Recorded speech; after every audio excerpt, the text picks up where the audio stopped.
things are better left unknown.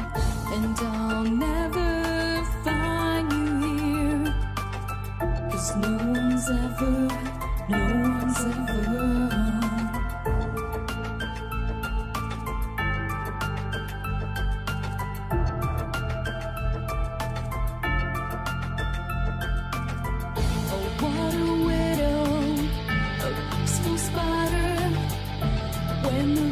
is clean, she's a sneaky hider. Hide the lies and the alibis. Oh, what a sinner is it in her?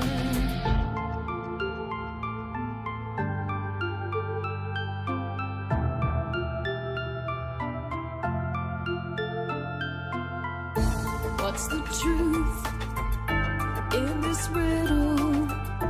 Is love really just this simple? I can't seem to find my way in this world that never stays.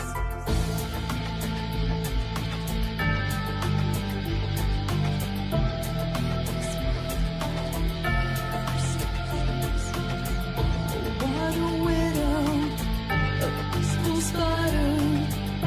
When the glass is clean, she's a sneaky hider. Hide the lies and the alibis. What a sinner is it in her?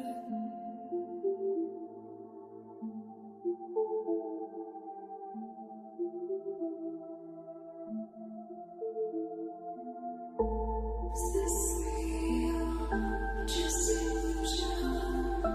I'm lost in wonderland of confusion.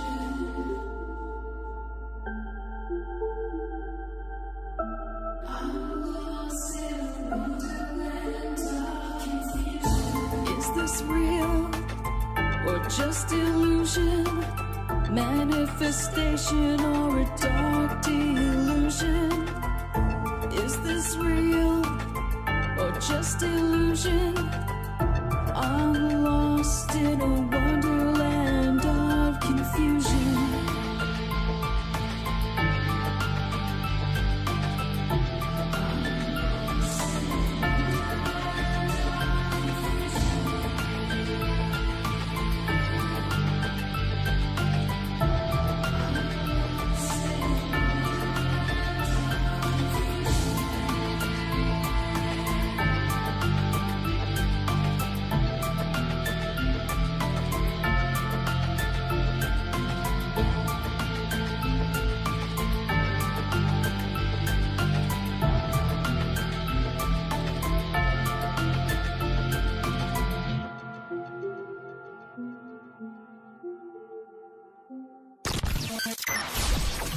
Rabbit Hole is a community-driven radio. At times the community comments may reveal prejudices and other beliefs that we or our sponsors do not condone. Views or opinions expressed by the community, callers, or guests, are those of the individual speaking and do not represent the views or opinions of this site. Rippin' Common Sense content is intended for mature audiences only. Enjoy.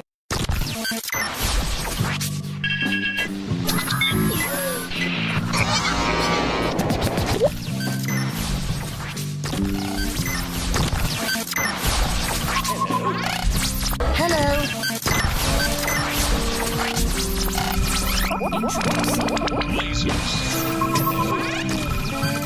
Hello.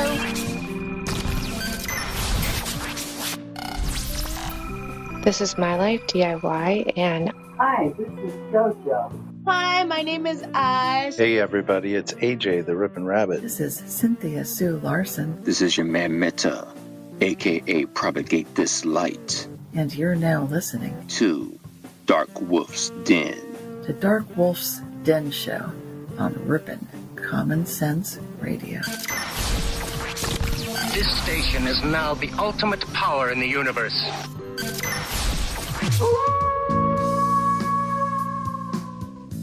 Are ghosts real? We had 1,000 hours of continuous communication with the spirit world. Does time travel actually exist? The laws of physics seem to be compatible with time machines. You know, sometimes I wonder about reincarnation. Don't you? A 4-year-old boy in Adelaide, Australia, has told his parents that he used to be Britain's Princess Diana. What would happen if the world found out that aliens were real? I didn't say disclosure would be easy, but what is the alternative? To establish a space force as the 6th branch of the armed forces. We have so many questions and yet so little time, so to have you here, the pleasure is all mine. Coming to you from a secret mountain cave, hidden deep within the Idaho wilderness.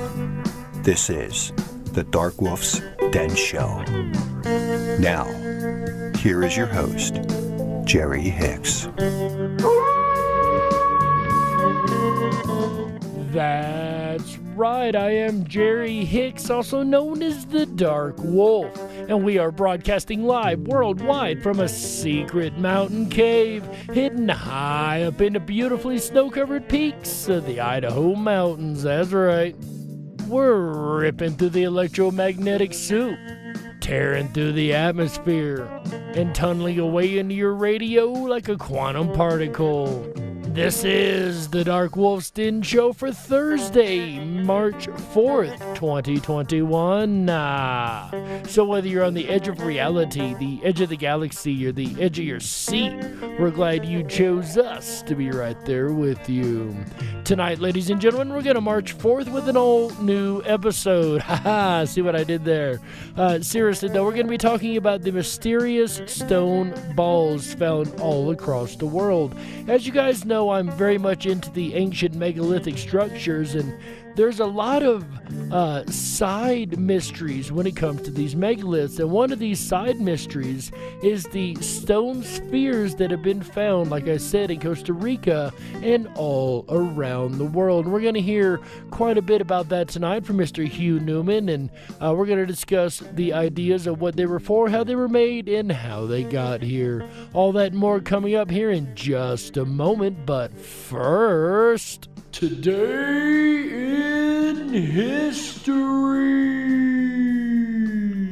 This is actually a pretty cool today in history for me. You see, on this day in 1863, the territory of Idaho was established. The very same territory in which the Wolf's Den is located and in which we put this show out every single week. So, ladies and gentlemen, the territory in which the wolf hangs out, the territory of Idaho, was established in 1863, and that is today's Today in History.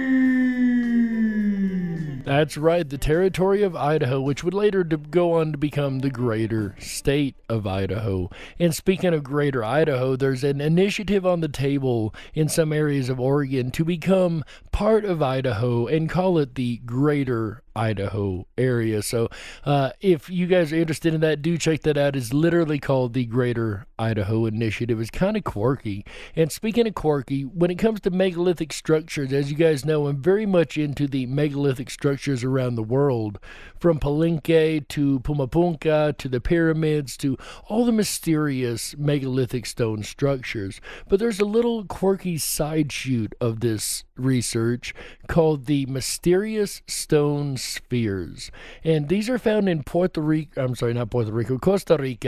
as well as many countries across the world. And the picture we have on our thumbnail tonight, for those of you guys on YouTube, is a picture directly out of Costa Rica of these stone balls. There's 3 of them in the picture sitting there right next to each other, and these are scattered all across the landscape, with no archaeological explanation really given as to why, how, or when they were made. They may have covered the when. I may be wrong about that. We'll find out in a minute as we hear from our special speaker tonight. Ladies and gentlemen, may I introduce to you Mr. Hugh Newman. That's right. Okay, so this is about some massive megalithic spheres, basically. So if you're expecting anything else, you might as well leave.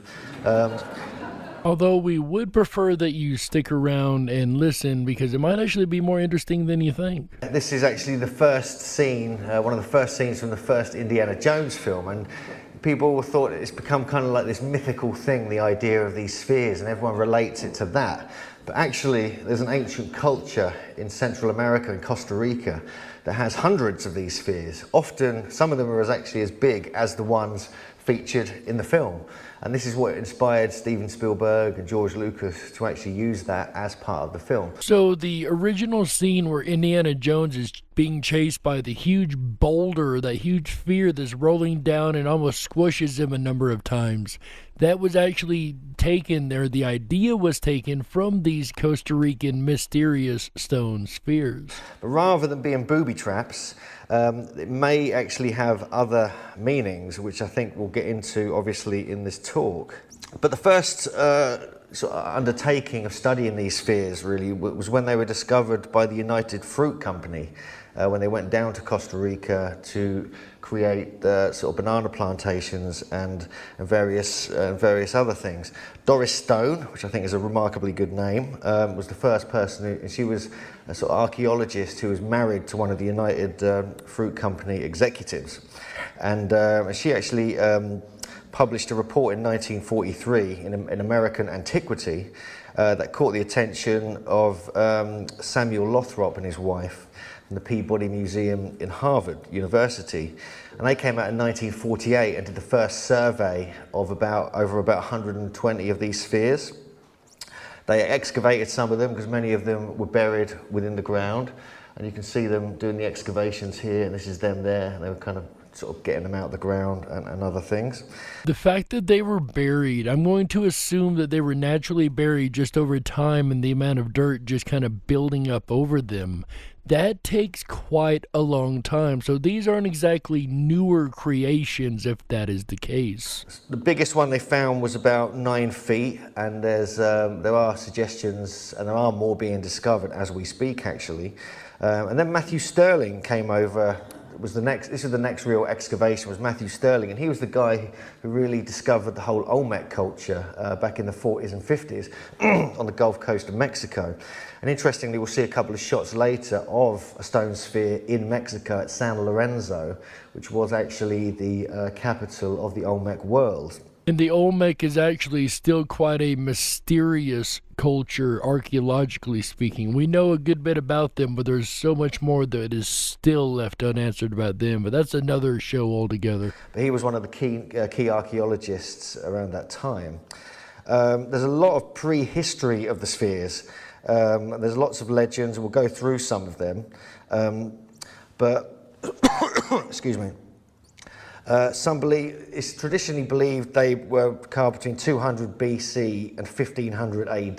This is kind of vagueness we get with them. Well, I was sort of right. Mr. Newman definitely does have a date range for us, but that is quite a broad brushstroke when it comes to date ranges, right? And the method for dating them is quite tricky, because some of them are just literally found on the surface or they've been moved. There's no strata. And remember, you can only actually date organic material. You cannot date rock or any type of stone, really. It cannot be done, so you can't really get a legit carbon dating on anything that is stonework. That's why a lot of these stonework areas, they can only go on dates they find with artifacts around the area or perhaps, plant life, fossilized plant life, things like that. They can't go on the just carbon dating the stone, because you can't just carbon date stone. And most of the dating has been calculated or guessed at, really, by stratigraphy, by where they are in the soil and in the the local geology. But there has been pottery found, and it kind of does date back to that kind of era of the Aguas Buenas culture. And there's various other cultures around the whole Diquis Delta, that whole area, which kind of suggests that it was quite widespread in that area. But I think what fascinates me really about this is the fact that it's fairly confined to one area of Costa Rica. It's all around this kind of southern kind of area, off the islands, Golfito. But Palma Sur and Palma Norte are the key towns to go to, and they're right next to each other, just on either side of the river. Which to me suggests one of two things. Number one is just a regional difference within the same culture, or number two, it could be a completely different culture sharing that side of the country. A lot of them have been moved to San Jose. There are a couple of other interesting kind of sites around, in Costa Rica, but the stone spheres are the things that really grab people's attention. The great explorer, if you want to call him that, Christopher Columbus, on September the 18th, 1502, stumbled across what he thought was India. And actually, this was one of his, I think it was one of his fourth and final voyage. So September the 18th, 1502, he stumbled into the east coast of Costa Rica. And he believed he'd obviously found India, and he went into the land. He met with the local tribes. He was shown their kind of culture. He was even taken to one of the graves of their kings, and he eventually heard stories that on the western side, which is the area we're kind of talking about here, was a great naval culture, which had a different name, and it was like 10 days walk from the eastern side, which is he came into this area here around Limon. And they didn't, by the time when some of them went over there, they didn't really find any evidence of this naval culture, although the stories were there.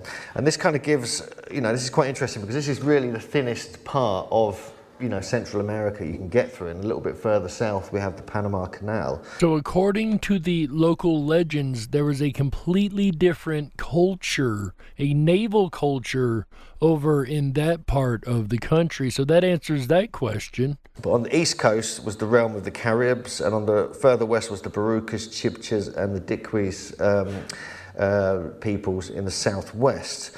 There were a few 100,000 of them when they turned up. This was the sort of rough estimate, but soon smallpox and other influenza and other things kind of wiped them out pretty much, unfortunately, a bit like what happened in North America and in Mexico and other places. But only a tiny percentage of the actual descendants of the sphere makers really exist anymore. At least the cultures that are thought to be the sphere makers, the cultures that existed in the same area in which the spheres were found. There was always these legends associated with them, which I found really interesting, that they either had gold in them or they had some kind of treasure inside them. Which is actually a pretty common thing to happen. There were legends where I grew up about a bunch of statues, and this is long before my time, but they were called Wickham's monuments. This man named E.T. Wickham built all these monuments to American heroes and just different things he adored. And he built them just out of everyday objects, anything he could get his hands on. They're a really local thing to Clarksville, Tennessee. Amazing structures, or at least they were in their day. However, after the builder passed away, these rumors started getting around that he had hid some kind of treasure in these statues, so they absolutely destroyed them. And in this case, they found nothing. So, I understand how legends can work and some things can get around, but what's really interesting is when something happens and the legends are actually verified. And I got talking to Lee Pennington when I met him when I was up in Wisconsin last October, and he's been to Costa Rica, did some research. We got talking about this. You saw in the video there the sort of black stone, a little black pebble in the middle of that sphere. Now in some of the spheres, what they found is these small black pebbles, and there's legends that there were coffee beans at the centre of these spheres. So when this one was broken open, and they actually found that, it was quite surprising. So you have to question, how did that get into the centre if it was a natural rock? Did they somehow somehow psychically see that something was there and then they carved it around that? Or were they cast even? Some suggestions, like people like Joseph Davidovitz and others, suggest that some of these were cast. So the legend of these particular spheres that they were speaking of said they had coffee beans in them, and turn around, break one open, and lo and behold, there's coffee beans in them. And like he says, he brings up a good point. How did they know? Just from looking at the outside of a stone sphere that didn't have any kind of traces of coffee beans or showing that they were there, how did they know that there were suddenly coffee beans inside this stone? And when he's talking about casting, he's literally talking about molding of the rock in like a mold cast, like you would do a plaster casting of something. He's talking about the same thing. The suggestion that these spheres were cast, but you're talking about casting of granite, if I'm not mistaken, which is insane in itself, but it can be done. That's what molten lava is granite, but you've got to get this heated up to a point that you can cast it, and you've got to have a mold to cast it in, and neither of the abilities have been found to do either on this area of Costa Rica. The ability to cast or the mold in which it would be cast in, none of the evidence for that has actually been found, but the suggestion would have to be, if they knew the coffee beans were in there, that it had to possibly be cast and in the story passed down through the generation, which would make sense, but how? That's the question. According to the ancient technologies, remember, they wouldn't have had the tech to do this anyway, and they haven't found the evidence of that tech yet either. Which I find quite an interesting idea, but some of this is made of a very hard type of granite. Most of these spheres are slightly different type of granite to what we're used to. Okay, and Hugh has just confirmed for me it was granite. I thought it was, I just wasn't 100% sure. But yeah, these are most of them made of granite stone. Granite, as we've spoke about many times, is one of, if not the hardest of all of the stone. Granodiorite is the kind of, I don't know if I'm pronouncing that correctly, Mr. Shock, but granodiorite is what most of them are made of. So it is a pretty hard, igneous stone that comes out of the nearby Talamanca range of mountains. There's also quite a hard limestone, coquina they call it, which is formed from shell and sand beach deposits, which look quite different. And as we go, I think this one here is probably one of those. And as we went down around the southern part of Costa Rica, you could really tell the difference, and you could see the kind of between the granite style and the limestone style rock. And that intrigues me that much more because now you've got two different types, which again would suggest casting, in my opinion, because you've got the two different areas that have two different types of materials available to them. And why would casting be a feasible suggestion, right? Well, think about this. Granite, like I said a moment ago, is one of the hardest materials on the planet. The only other one that would cut granite would be diamond. Think about that. You have to have something stronger than what you're working with in order to cut what you're working with. So when it comes to stone, the only thing harder than granite would be diamond. And I don't think they've found a lot of diamond mines around there, or diamonds laying around either. I could be wrong, but I haven't heard anything archaeologically about a lot of diamonds around Costa Rica. How about you? But interestingly enough, just the same, and these go across the world now, mind you, and we're talking about all the megalithic structures. A lot of the megalithic structures are made of granite. Now, limestone, that's not as impressive because it is a softer stone, but it's still impressive that they do exist. And once again, you've got two different types of building materials here. And you could say, yeah, you just got two different cultures who had, or parts of the culture who had the same idea and used different materials to create them however they did. And I would agree, but that's the question. How? How in the world and why did they do this? And they've got to understand the spheres range from, the size of a tennis ball all the way up to what we see, Indiana Jones running away from at the beginning of Raiders of the Lost Ark. So there's quite a variation in sizes. So it's hard to get any kind of, it's difficult to find a pattern there. And it has been suggested that perhaps some of the smaller spheres were used for grinding grain and wheat and different materials like that. But again, unless there are giants that are also in Costa Rica using the bigger ones for the same thing, I just don't see this being the overall purpose for the variety of sizes of stone spheres. And you could argue that they come from the ocean, but a lot of this rock wouldn't have come from the ocean. Like limestone wouldn't be made into these balls in the ocean. I think it would be settled to the bottom more so in the ocean. There's so many questions as to why and how these got here. Why would they have the beans in them? And why would the natives know that the beans were in them? And how could they know?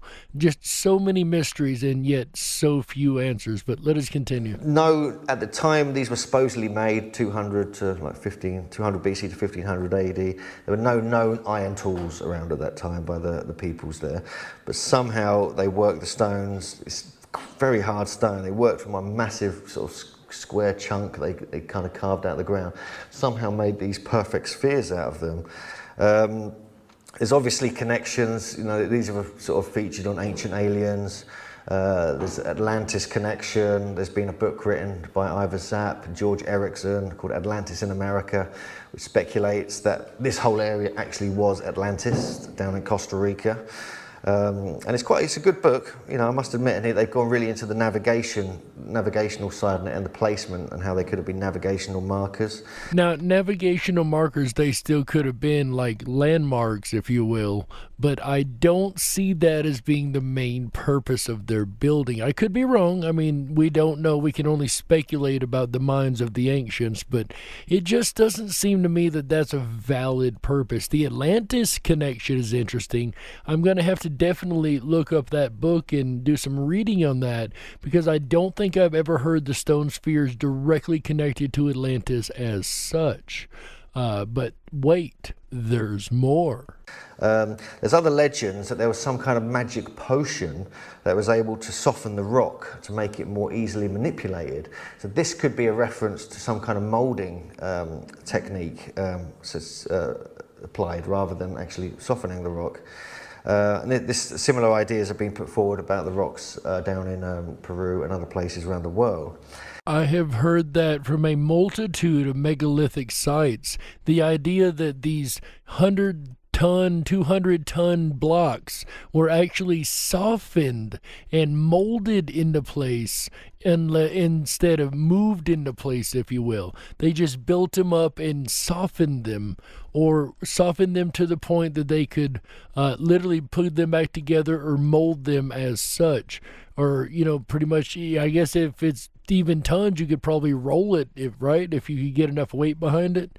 I don't know. It's really interesting. Then it's one way that, say, the H blocks in like Pumapunku could be explained. I believe it's Pumapunku those are in. I know you guys know I'm talking about these great big blocks that are carved very intricately, and they're shaped like H's all in a row. And I don't understand the purpose of them, but the amount of carving and detail needed here is extravagant. However, if you could just soften the stone, it would make it much easier. And we know there's many, many, many plants on this earth that we have barely begun to understand the properties of. So perhaps there is a plant mixture that could be put together to soften different types of stone, including and especially granite. Granite seems to be the one that is the most easy to work with. However, this is being done because that is the one that is always found across the world, whether it be Stonehenge or the different Pumapunku and Palenque and Chichen Itza. You find these large granite structures that for some reason, I mean, they're huge. They're hundreds, megalithic, hundreds and hundreds of tons, and they're carved out of one of the hardest rocks ever, but they're carved with what looks like complete ease in ways that even today we cannot replicate. And the one legend that kind of gets my attention is that the spheres were formed around a coffee bean or nuggets of gold. Because of this legend, about maybe 40 or 50 of the spheres were actually dynamited open so they could try and find the gold. I don't think they'd do it for coffee, but they're certainly doing it for gold. But no gold was really found, but some of them had these strange black stones in the middle of them, which kind of confused a lot of people, and it's kind of been, you know, no one's really done much research on that.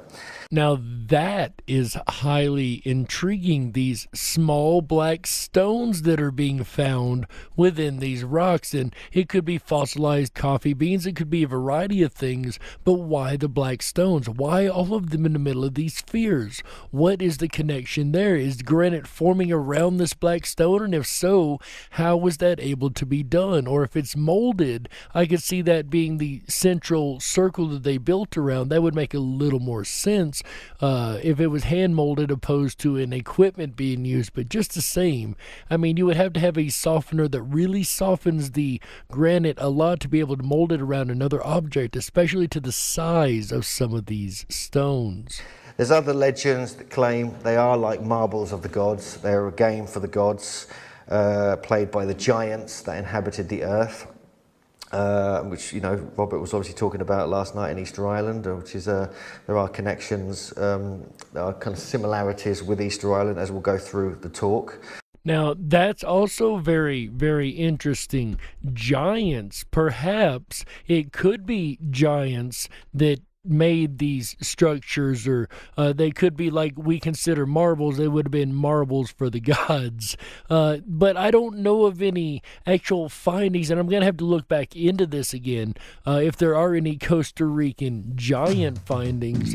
But in the meantime, ladies and gentlemen, unfortunately there's the music for the halftime, so it looks like the clock has got us, so we got to go ahead and take a network break right here, and we will be right back for the second half of the Darkwolf's Den Show and more about the mysterious stone spheres right after these messages. Don't you touch that dial. That's right. We gotta stoke the fires and run off the men in black. Don't touch that dial. We'll be right back.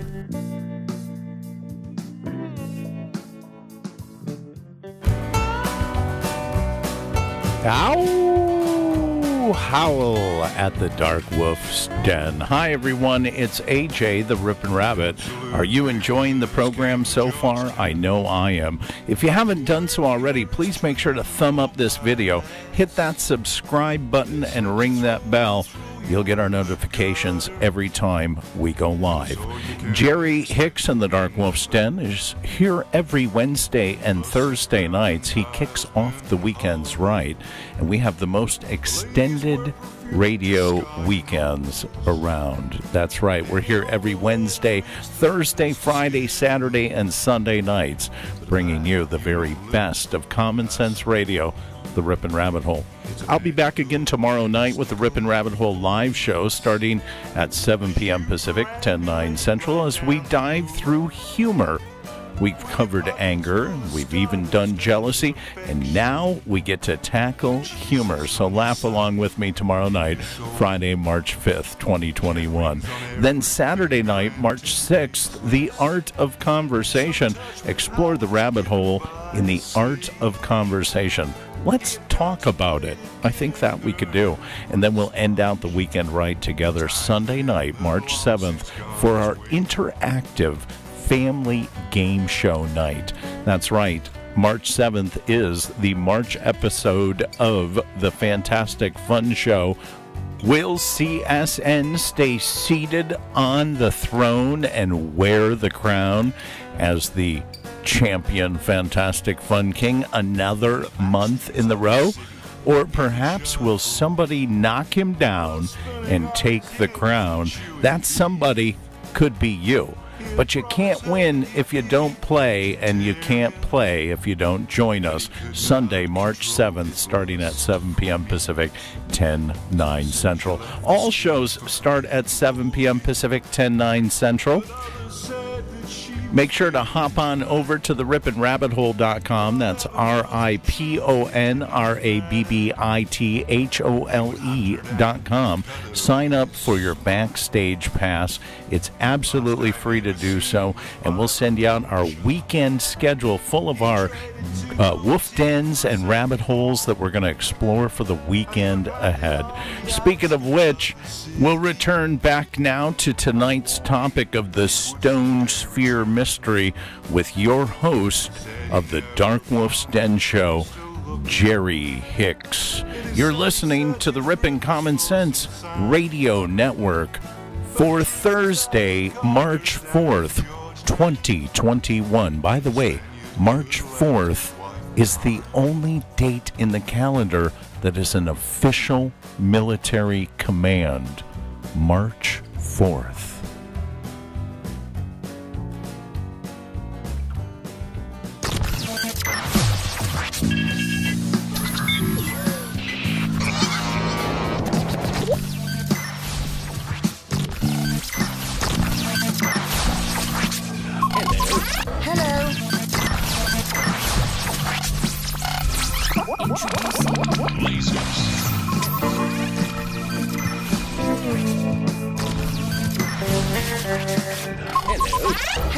This is My Life DIY, and hi, this is JoJo. Hi, my name is Ash. Hey everybody, it's AJ the Rippin' Rabbit. This is Cynthia Sue Larson. This is your man Meta, aka Propagate This Light. And you're now listening to DarkWolf's Den. The DarkWolf's Den Show on Rippin' Common Sense Radio. If you were meant to be controlled, you would have come with a remote, but you didn't. And that's why you listen to the DarkWolf's Den Show. Now, here is your host, Jerry Hicks.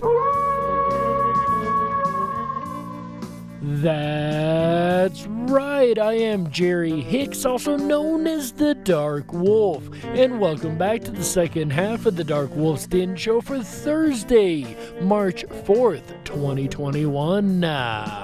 So whether you're on the edge of reality, the edge of the galaxy, or the edge of your seat, we're glad you chose us to be right there with you.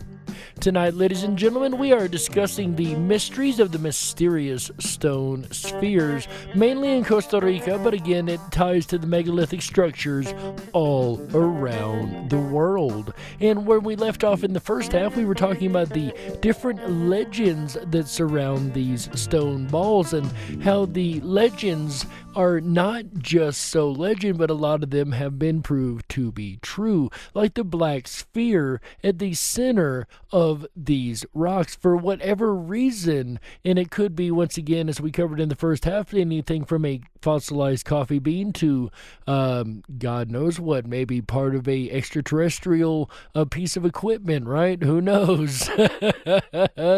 But we are going to carry on and continue discussing the legends of the mysterious stone spheres. Ladies and gentlemen, it is my pleasure to once again introduce back to the platform Mr. Hugh Newman. There's also the cosmogony of the Bribri, which is shared by the Cabacars and another group down that way from a few hundred years ago. They're called Tara's cannonballs, and they were like gods. It was like the thunder gods would fire them through a giant blowpipe to kind of create hurricanes and winds.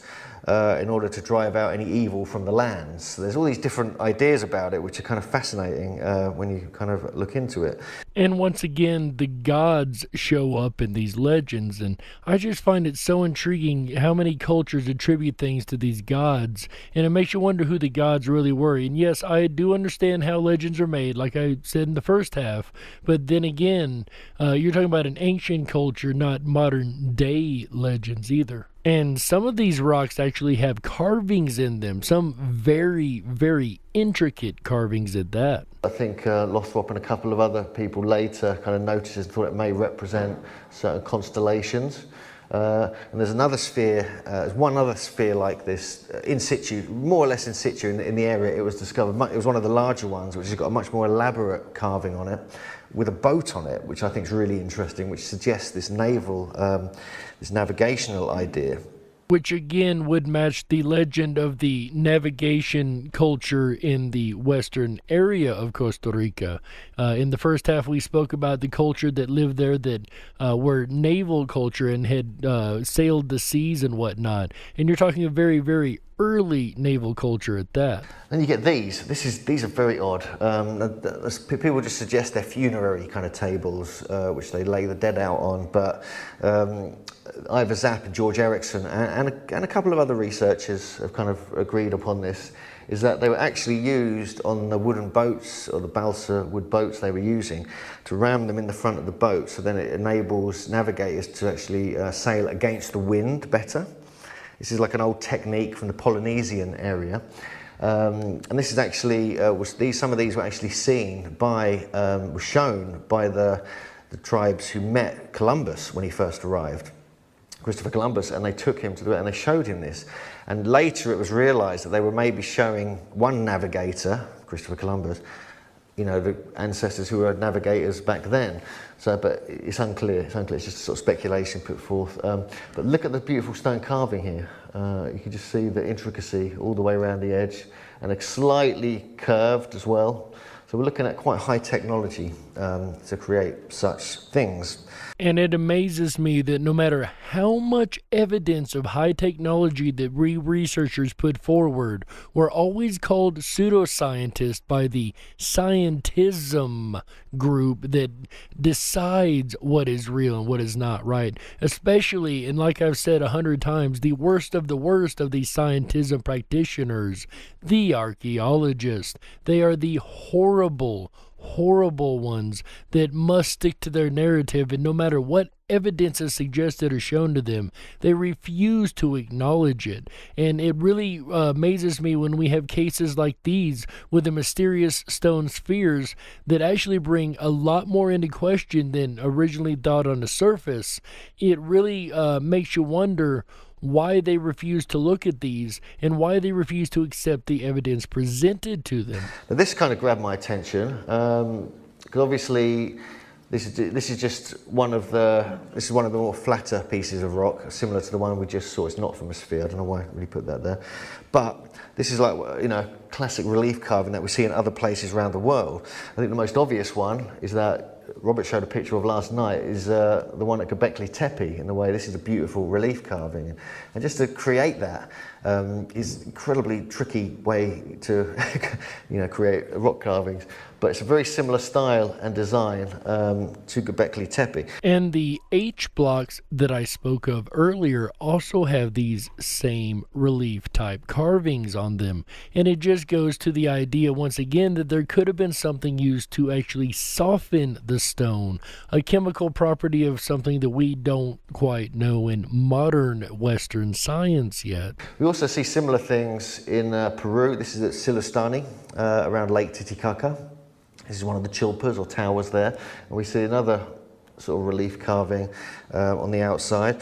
This is also at Silustani. This is just down in the car park next to the museum. They've just thrown a load of these next to this couple of old cars they've dumped there.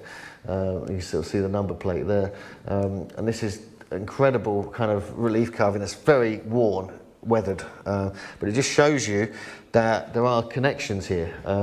And there are similarities, and there's no conclusions here about this, but at least we're starting to spot these similarities, as Robert and others have been doing already this weekend. And once again, to me, it lends to the conclusion that there was another chemical or mixture used to create these objects. This is the statues that were found in the same places as many of the stone spheres. This guy is amazing. Look at that haircut. It's like a punk. Incredible. This is very hard, kind of black, it looks like diorite. This one's quite weird looking. But this guy here is sort of like a classic representation that we find very similar things in Colombia. But I think the most striking similarity to me is the Urfa Museum, which I think maybe Robert showed a picture of this last night. But you can kind of see, we keep finding these connections, between these different places around the world. And to me, they're like signatures of the ancient people, probably the ancient navigators, leaving their little signs around the world. And I think Costa Rica, to make those stone spheres is quite a remarkable feat and quite something that is an advanced culture. And once again, it's just absolutely incredible how this ties in to the many mysteries of the megalithic structures all around the world. It doesn't necessarily have to be a stone sphere to be crazy and megalithic in this case, or unexplainable. It's just as unexplainable as the hundreds of ton rocks that were used to build things like the pyramid, which we cannot recreate their way even today. We see other serpent symbolism. I think this is from Urfa Museum as well, correct me if I'm wrong here. And again, we see serpents carved all over Peru, everywhere, all around on the polygonal stonework. So we see the serpent symbolism, which I believe these were the serpent people. These were the serpent gods who travelled around the world, the Viracochans, the Quetzalcoatl, the Tuatha De Danann, etc., etc., and the Anunnaki and other things like this. Could the stone spheres actually be just one more of those landmarks like the pyramids that are found across the world? Could these ancient naval people be the same ones that created the stone spheres, as well as all these other intricately carved and overly done megalithic structures across the world? I don't know. Maybe. But Dr. Hoops, John Hoops, who was the major researcher on this, believes they may have been, a sign of wealth or sort of status, and they were carved for the priestly caste or the kings or the tribal chiefs of that area. Many of the stones are obviously in danger because they've just been taken by rich people and put in their gardens. But only, I think John Hoops managed to account for 186 of them, but there are said to be at least 300. And of course, leave it to the wealthy to want these as some kind of status symbol, right? This is actually in the college, the technical college, and we spotted this because we were staying just down the road, just out of town, at this these kind of shacks, really.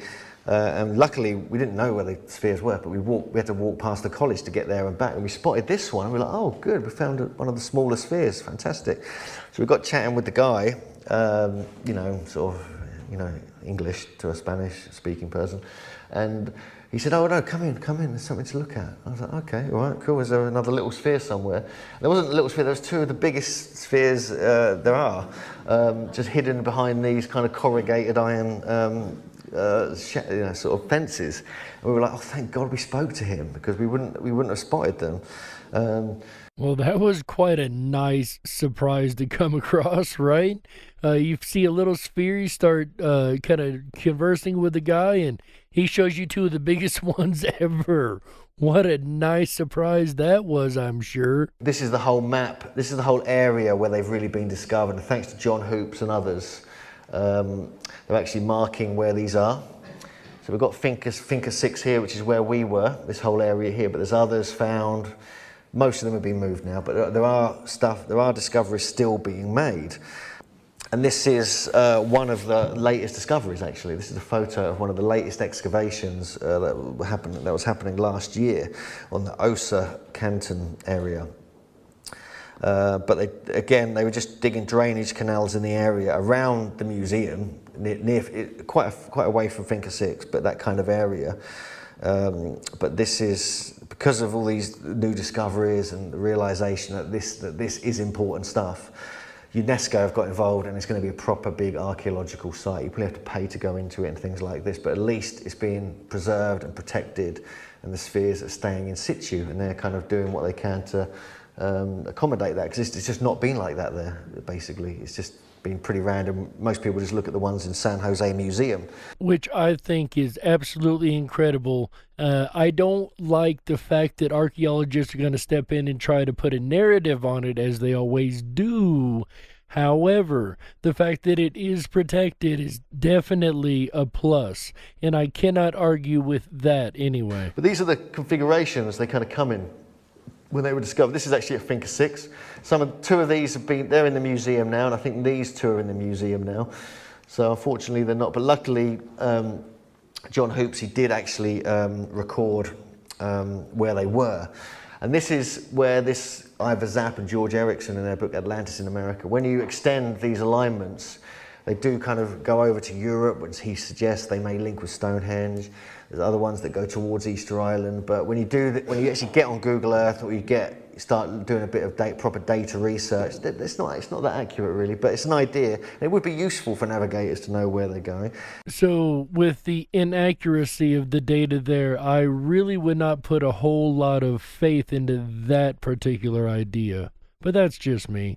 And similar ideas are found in certain islands in the Pacific, in the South Pacific, where they had these spheres, they had these stones marked across the landscape, so they were directional markers where you need to sail.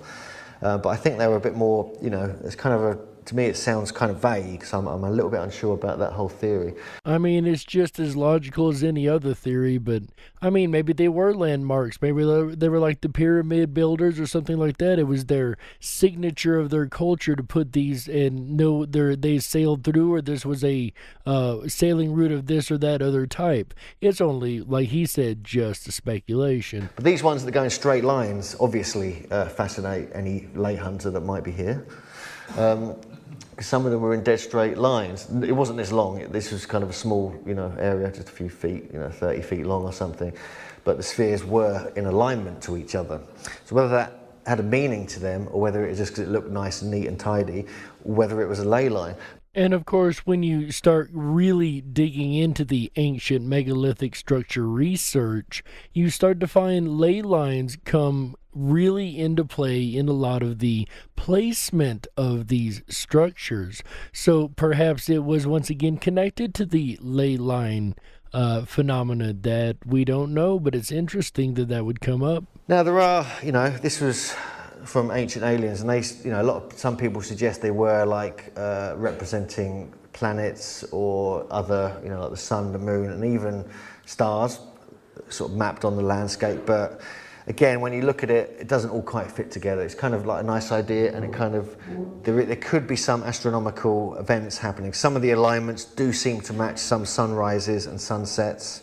Some do match moonrises and moonsets, but it's quite vague. It's not the accuracy we saw when, obviously with Alexander Tom and others. But everything having been moved around by so many different people already, it's really hard to have a full understanding, at least in that area, of what they actually were meant to represent. But what do you guys think? It's a strange mystery, these stone spheres. How were they created? Why were they created? Is it the culture that lived there at the time that did it? Or were they only the ones that lived there at the time when they were done? Who knows? Were they landmarks for navigation, or were they merely art? Why such intricate carvings on them? Were they trying to tell a story? Were they maybe the marbles of the gods? So many mysteries surround these stone spheres, and so few questions are getting answers. And it seems the more we find, it's funny, I was going to say, the more answers we come across, the more questions that arise. And that's when you know you're on a good path.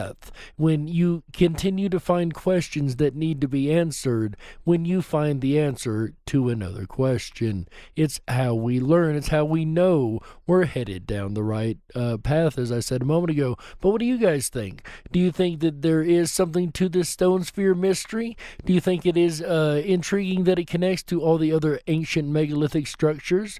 Do you think maybe it was aliens or the gods, like they say?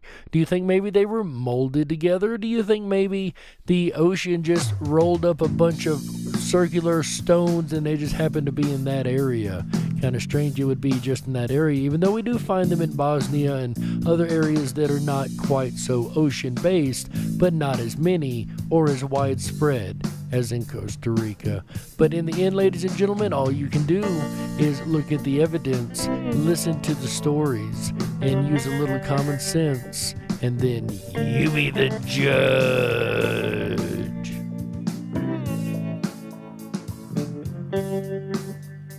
We got to close it out. That's right, that's it for this episode of the Darkwolf's Den Show for Thursday, March 4th, 2021.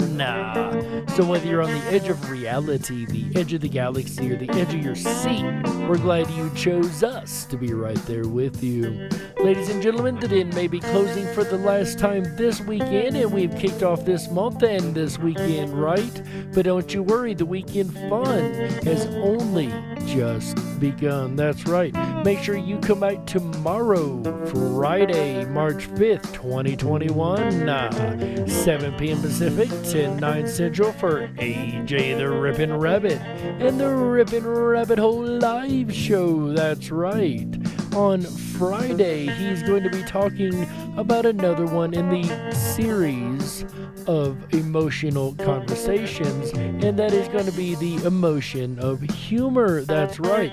Humor is such a fun thing to use, and it's a tool that I keep in my toolbox and I try to use as often as that is equally as fun. And it's actually a request, the way I understand this, from AJ's mother, Mama Rabbit. And happy birthday tomorrow to Mama Rabbit. Our top hats off over here in the Wolf's Den to her.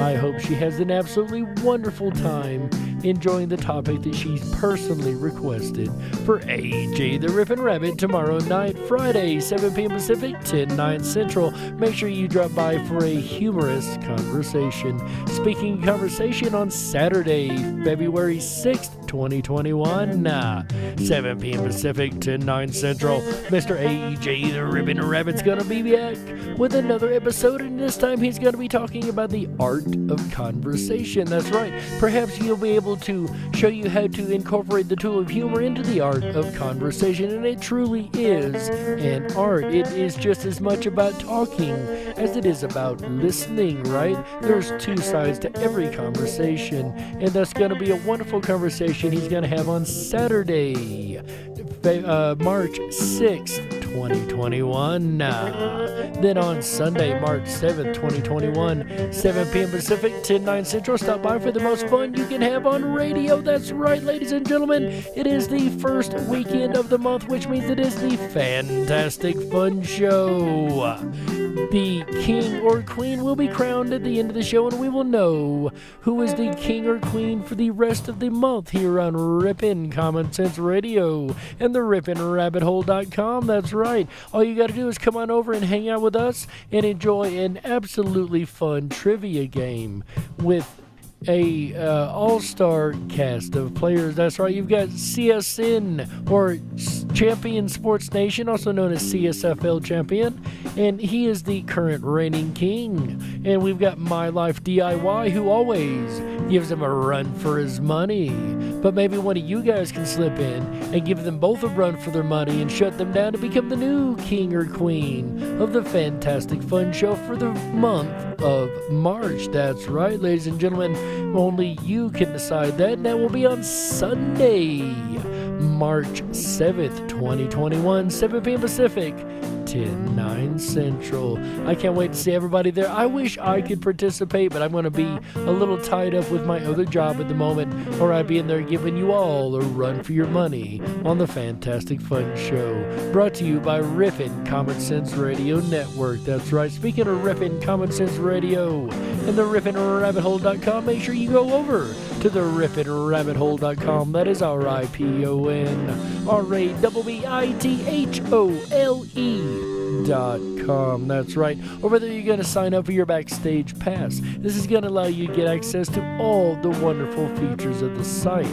You will get an email once a week and once a week only with all our amazing topics in it, and you'll know what we're going to be talking about all weekend long in both the Wolf's Den and Down the Rabbit Hole. So make sure you join us all weekend, and make sure you sign up for that backstage pass so you know what we're talking about. You'll be able to send this out to your friends, your family, your family's friends, your friend's family, or everybody in between. And perhaps some of them will be interested in one of the many variety of topics we cover here on Rippin' Common Sense Radio Network. Also, while you're over on the RippinRabbitHole.com, make sure you drop down the rabbit hole, our social media alternative over there, where you're free to post the things you like to explore and talk about without being told that it is fact-checked false information like the big boys like to tell you about the true stuff, right? We don't have a truth meter on ours. We don't fact-check stuff. So go ahead and post. When I say no truth meter, I mean when I'm on Facebook and things, the way I know something I posted is true is that the fact checkers say it's false. How about you guys? They've got more untruth in their fact checks than the truths, right? But I'm getting off topic. If you want to avoid all that, drop down the rabbit hole over the RippinRabbitHole.com. Also, while you're over there, make sure you drop by the 24/7 Backstage Lounge. That's right. Come on over and hang out with us backstage as we discuss a variety of conversations. We've got an international audience over there. We've got people from all across the world that like to come in, hang out, and discuss a variety of interesting and intriguing topics like we cover here on the station and on the network all the time. With that said, ladies and gentlemen, it is my honor and pleasure to bring this show to you guys every week and to be here on this network exclusively. So I thank you guys so much for being here. On behalf of AJ the Rippin' Rabbit, Michael Musco, Chick Mandela Effect, Walt House, everybody involved in Rippin' Common Sense Radio. My name is Jerry Hicks, also known as the Dark Wolf. And remember, until next time, stay awake, but dare to dream. Good night, everybody. How? Yeah, that's right. Happy weekend.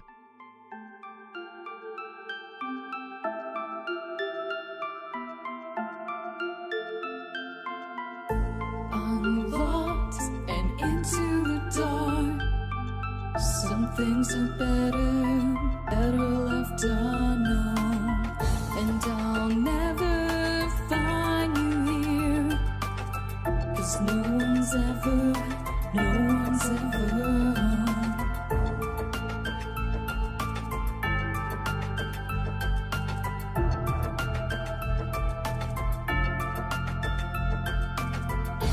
What a widow, a peaceful spider.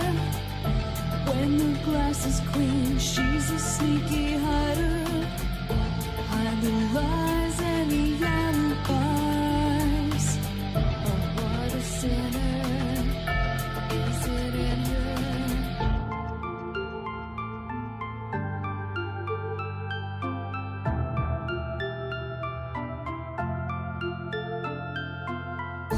What's the truth in this riddle?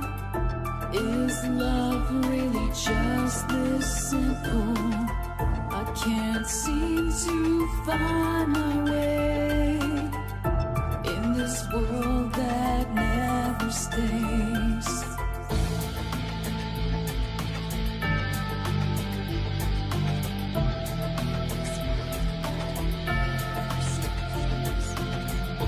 What a widow, a peaceful spider.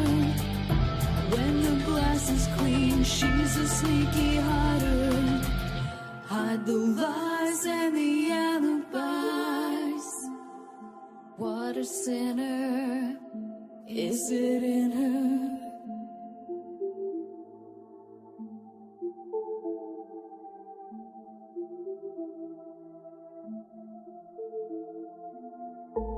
Is this real? Just illusion. I'm lost in wonderland of confusion.